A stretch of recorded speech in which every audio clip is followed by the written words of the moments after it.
You know how some tech launches just don't go according to plan? Yeah, this one might top the list. After all the hype, confusion, and memes, I finally got my hands on the new Meta Ray-Ban display glasses, and let's just say, they're not exactly what I expected. From the unboxing to the first 24 hours, I've tested everything the AI, the neural band, and that single-eye display everyone's been talking about. So, sit tight, because this is my full, brutally honest experience with Meta's newest smart glasses. Alright, first things first, the price. I grabbed mine from my local Best Buy, and yeah, it wasn't cheap. Meta offers prescription lenses, which is nice, but I skipped that for now.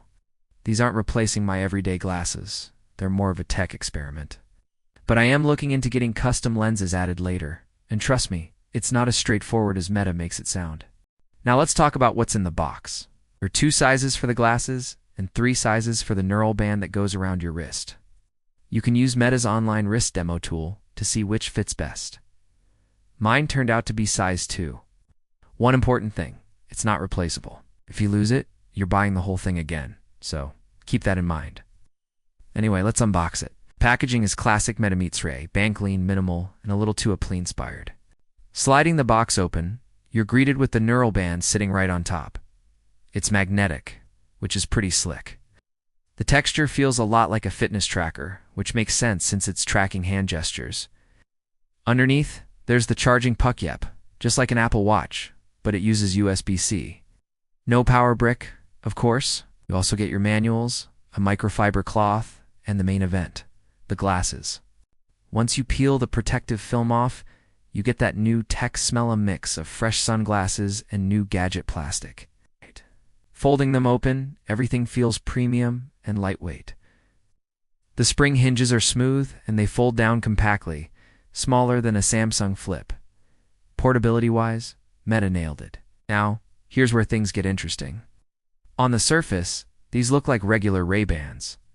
Seriously, if you didn't know, you'd think I just picked up a regular pair of Wayfarers. But look closely and you'll notice something subtle in the right lens. That's where the display lives. It's faintly visible if you catch it at the right angle, and from the back you can see the slight bulge for the projection hardware. Before diving in, let's talk fit. On my face, they feel fantastically weight, balanced, and with a solid nose grip. I've worn them outdoors, at cafes, and while driving, and they don't feel awkward. You get a little bit of a techie vibe if someone looks closely, but it's nowhere near as obvious as the old Google Glass days. Setup requires the Meta View app to connect your glasses and the neural band. Launch the app. Tap Add Device, and it'll start scanning. Connect, pair, and you're good. Then, hold the button on the neural band for 2 seconds until it vibrates, and boom, connected. You can use the glasses without the band, but you'd be missing half the magic. So, after about 24 hours of use, here's where reality kicks in. During Meta's flashy presentation, Mark Zuckerberg showed off mid-air typing and insane real-time AI interactions.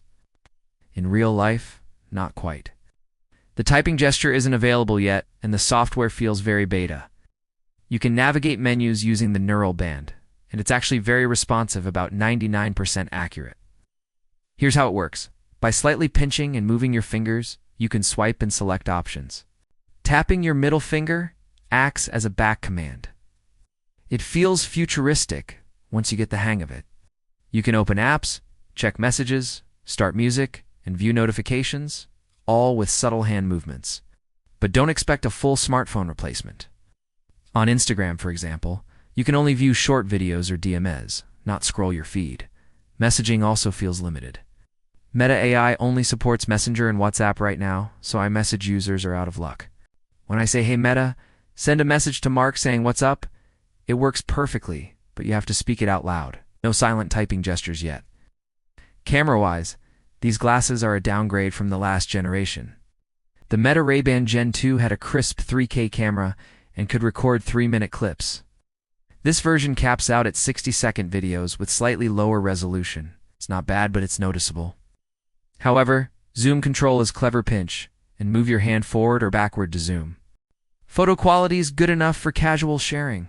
The LED indicator still flashes when recording, which is a good privacy safeguard. As for durability, both devices are water resistant.